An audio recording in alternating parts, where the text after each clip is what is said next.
Viva Voz, com Vera Magalhães.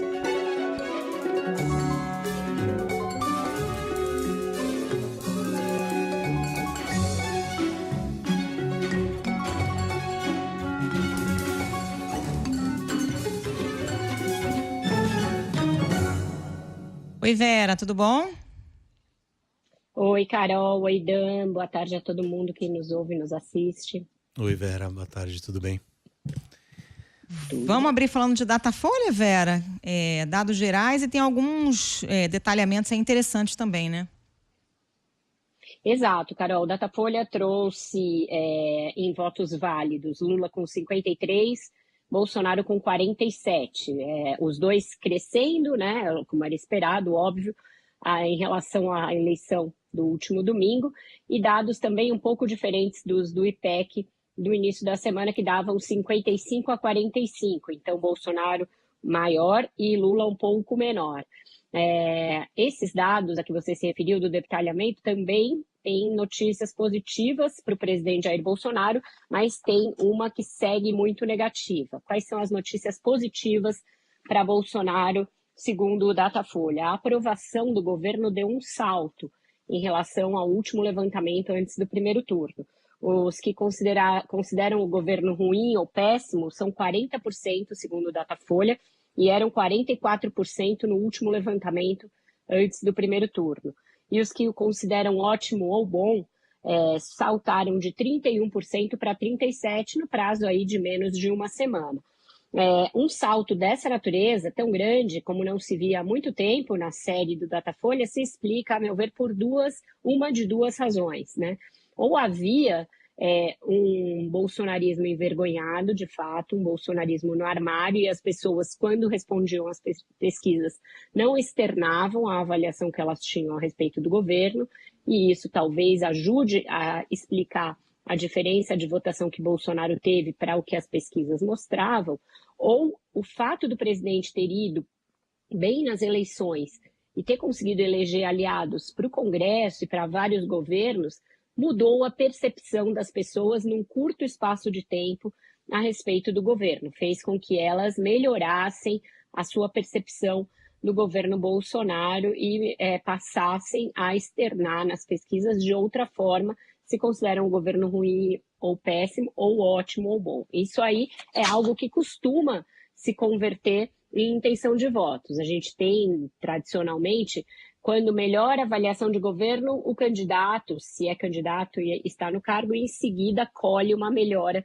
também nas suas intenções de voto. Bolsonaro já vem crescendo, mas aí entra o dado que para ele é muito negativo, que é um dado que impõe uma espécie de teto para essa melhora, que é a rejeição. Quando você pergunta para o eleitor em quem ele não votaria de jeito nenhum, 51% dizem que não votariam em Bolsonaro de jeito nenhum. E esse é um dado que não se alterou com essa maré positiva na qual ele vem desde a eleição. Continua muito alto o número daqueles que dizem que não votam no presidente de forma nenhuma. E o ex-presidente Lula aumentou a rejeição dele. Isso também era previsto, porque ficam só dois candidatos, e aí a pessoa tende a avaliar os dois, e ela tem que dizer em quem de dois ela não vota de jeito nenhum. Então, ela acaba carregando no antipetismo. E, de certa maneira, o resultado das urnas pode também ter fomentado um antipetismo que também estava meio adormecido na sociedade. Então, o Lula estava sempre oscilando na casa dos 40% na rejeição, e agora aparece com 46% dos que dizem que não votariam nele de forma alguma. Então, por hora, a rejeição é o fator mais crítico para Bolsonaro. É aquele fator que até permite que ele vá avançar, mas que, se a gente considerar que a pesquisa faz um retrato do que as pessoas dizem nesse momento, ele não tem como chegar a 50% mais um dos votos válidos, uma vez que 51% dos que respondem dizem que não votariam nele de maneira alguma. Tem um outro fator que também joga contra as pretensões do presidente, mostrado pela pesquisa. O fato de que, de acordo com os ouvidos pelo Datafolha, 93% dizem já estar decididos a respeito do voto. Não vão mais mudar de ideia daqui até 30 de outubro. É claro que isso também é retrato, tá? esse também não é um dado imutável. A pessoa tem certeza hoje, não necessariamente ela tem certeza amanhã, menos ainda na hora que ela vai apertar os números lá na urna eletrônica.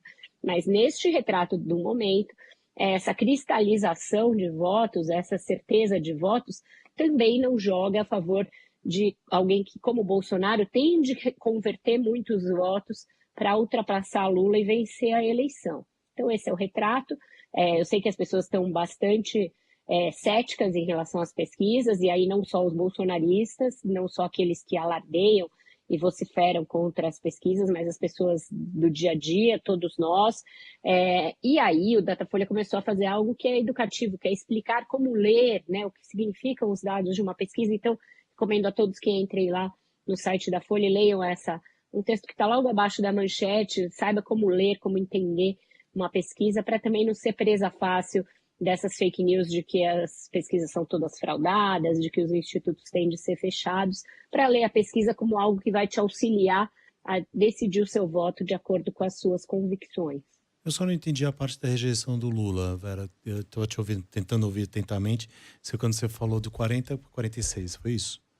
Ele oscilou de cerca de 40, não sei se era 40 cravados, e agora tem 46. Então, por quê? Porque você fala, por quê? Essa parte eu não entendi. Os institutos já imaginavam que isso fosse aumentar, Odan, porque quando você tem múltiplos candidatos e você tem que pensar em quem você não votaria de jeito nenhum, você geralmente concentra as tintas naquele que você acha o pior de todos. Então, havia um antipetismo que estava mais ou menos camuflado pelo fato do antibolsonarismo ser uma força, de acordo com as pesquisas, mais forte que o antipetismo. Agora estão só os dois, então a pessoa faz a escolha dicotômica, que é a escolha oposta do voto. Em quem você vai votar, pode haver ainda indeciso. Em quem você não vota de jeito nenhum, é algo que a pessoa expressa o seu sentimento ruim, né? Eu não quero saber dessa pessoa, a sua rejeição de fato. Então, havia uma expectativa de que o antipetismo surgisse mais na reta final. Acho que as eleições podem ter contribuído para isso também. O fato de você ter visto uma onda de direita no país pode ter reacendido um antipetismo que estava mais ou menos latente numa parcela da sociedade. Perfeito. O presidente Bolsonaro hoje teve uma manifestação já old style, né? Quer dizer, eu não posso chamar de old style. É o present style, always na verdade, style. Porque era um new style, um novo estilo, era o estilo calmo. Então, na verdade, voltamos ao estilo de sempre. Voltamos ao estilo de sempre cedo demais, né? Menos de uma semana durou o personagem Bolsonaro moderado. Eu acho que a facilidade, a rapidez e a falta de qualquer exigência para que vários eleitos corressem a Brasília e empenhassem o seu voto e o seu apoio ao Bolsonaro sem exigir nada em troca dele, sem exigir nem que ele respeite o resultado das eleições, sem exigir nem que ele faça acenos à economia, como se exige do Lula, estava dando a ele muita facilidade para posar nesse estilo moderado dele. Era um Bolsonaro que foi institucionalizado pela política, né? Foi assimilado, institucionalizado e, de certa maneira, se apagou tudo que a gente viu de ataques ao judiciário, à imprensa, à ciência, às organizações de saúde. Nada disso apareceu na primeira semana. Ficou ali adormecido e facilitou para ele posar de moderado, uma postura que é necessária justamente para ele baixar a rejeição. Essa fala mansa é uma recomendação dos aliados do Bolsonaro justamente para ele baixar a rejeição dele. Aí o PT sabe que tem que trabalhar em cima da rejeição do Bolsonaro e mostrar um Bolsonaro que não é esse que ele tenta transparecer. Então, tanto na campanha lá do B, essa das redes, quanto do WhatsApp, etc., quanto na campanha oficial, nos filmes que vão ao ar no horário eleitoral, o PT carregou nas tintas para mostrar o Bolsonaro velho de guerra. E isso parece ter desestabilizado o presidente juntamente com as pesquisas. E aí é uma contradição enorme, né? Porque se eles não acreditam nas pesquisas, eles acham que as pesquisas são fraudadas, estão seguros da vitória do presidente, que pode até vir a acontecer, não haveria razão para tanta irritação quanto a que ele demonstrou nessa coletiva, No mesmo dia, veja bem, que saiu uma entrevista dele na Veja, em que era totalmente o script do moderado, pedindo desculpas às mulheres pelo seu comportamento, dizendo que ele às vezes se excede, etc. E ele rasgou a fantasia no mesmo dia, diante das câmeras, xingando o ex-presidente Lula, xingando Alexandre de Moraes. Até aqui não havia tido nenhuma contestação de urnas, por exemplo. Né? Nesse assunto Mas, passou em Vera, você branco. acha que não tem um cálculo nisso? Assim, tipo, dá uma no cravo, outra na ferradura, fala moderadamente na Veja, e aí volta a esse estilo Bolsonaro que ele sabe que viraliza e que tem um público também, aí bota o Datena do lado. Eu sempre fico na dúvida se é descontrole ou cálculo político, sabe? Eu acho que tem um pouco de tudo e tem o fato de que ele tem sempre dois grupos falando na orelha dele, né? Os que querem que seja o Bolsonaro mitando e os que querem que ele se modere. E ele oscila entre esses dois grupos porque é alguém que tem aí uma insegurança muito grande na hora de se portar publicamente. Mas eu não vejo qual seja o ganho quando o Bolsonaro velho de guerra já deu a ele tudo que ele pode dar em termos de voto. Ele precisa, para superar o Lula, ter os votos de quem não é Bolsonaro velho de guerra. E aí, esse script é péssimo, porque condiz com exatamente a imagem que o PT está vendendo. O que é o proibidão? Né? O proibidão é Bolsonaro falando contra as mulheres, Bolsonaro na maçonaria, Bolsonaro falando a favor de aborto, né? Isto é, tudo que ele não quer que apareça agora. E o que é até que está na TV, numa jogada ousada e para alguns bastante errada do PT, levar para a TV uma entrevista que ele deu lá atrás, quando era deputado federal, falando que assistiu a um ritual de indígenas quando esteve pelo exército no norte e que viu os indígenas matarem um indígena também, cozinharem, e que ele queria assistir. Disseram que para ele assistir ele precisaria comer a carne indígena e ele se dispôs. Ele repete mais de uma vez, comeria numa boa e tal. E isso foi levado à propaganda oficial do PT.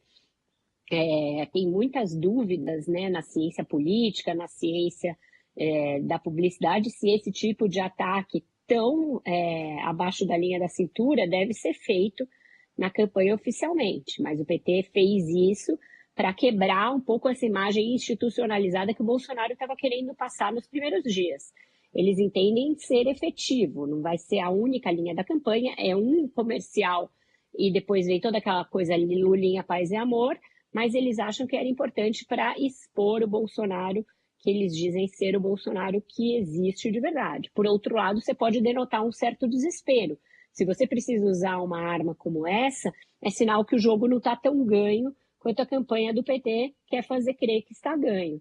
Então, é uma jogada bastante arriscada. Eu sei que houve muita divisão interna sobre usar ou não esse comercial, muitos testes. No final, chegaram à conclusão de que ele era efetivo e de que ele deveria ser usado. Deverá ser usado nesse início e parar, e, se necessário, voltar no final da campanha. Mas é uma jogada muito, muito arriscada, muito além do que tudo que o PT fez no primeiro turno.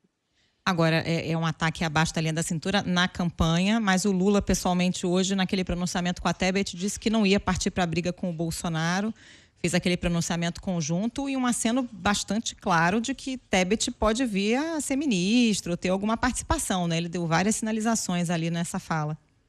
Estava no melhor estilo Lula sedutor, né, Carol? Falou ali, dedicou a ela palavras super engrandecedoras, dizendo que ela engrandeceu o debate, que muitas vezes na eleição ela foi mais assertiva e mais altiva do que todos os homens presentes, que ela cumpriu um papel muito importante, dava para ver que ela recebia essas palavras com bastante gratidão e até ali ficou lisonjeada com aquilo que ele disse. Ele topou todas as condições que ela tinha apresentado para estar ao lado dele na campanha e a chamou para viajar com ele, para participar de todos os atos, para realmente fazer parte da campanha.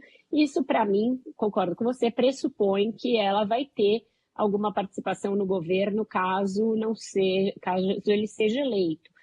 No almoço, na casa da Marta Suplicy, ele já tinha dito para ela tinha dito quanto que o apoio a ele poderia dificultar a situação dela no estado dela, Mato Grosso do Sul, que é um estado ruralista, muito conservador e que votou na direita majoritariamente. E o Lula disse para ela algo como: você não volta mais para Mato Grosso do Sul, querendo dizer que ela vai ter um papel nacional. Então, eu acho que hoje houve de novo muitos acenos nessa direção, e a senadora Simone Tebet tem se mostrado uma voz muito realmente moderada num momento em que o centro foi praticamente dizimado. Então, acho que ela pode ter um papel importante, sim, na campanha, se o PT souber usá-la. Eu achei que no primeiro dia do horário eleitoral eles iriam usar melhor os apoios que eles receberam. Então, acho que faltou colocar ali os pais do Real, colocar a Simone Tebet, colocar o Fernando Henrique. Por quê? Porque se o Bolsonaro já conseguiu todos os votos que ele tinha na direita e tem que caminhar para o centro, isso também é verdade em relação ao Lula. Ele já tem todos os votos da esquerda e ele precisa obter os votos da classe média. Para isso, é muito efetivo você mostrar que economistas liberais estão na sua campanha, acreditam que você não vai fazer nenhuma loucura na economia. Então, acho que isso vai ser uma tônica daqui para frente, para os próximos dias, deverá começar a aparecer de uma maneira mais sistemática na propaganda petista. A gente tem o apoio do Armínio, tem o apoio do Malan, né? Pelo menos já manifestados, o Pércio Arida, tem bastante gente ali. Edmar Baixa, o próprio Meirelles. Meirelles hoje fez uma série de tweets condenando o populismo fiscal e as medidas eleitoreiras do presidente Jair Bolsonaro nessa reta final, dizendo que isso parece preocupação social, mas é só uma preocupação eleitoreira. Então já é uma participação do Meirelles para além daquela fotografia fazendo L. Ele já foi mais assertivo nessa série de tweets, ele que também é candidato a ministro, né, Dan? Tá certo. O Matheus tá me falando aqui que o tempo acabou. Tem música, né?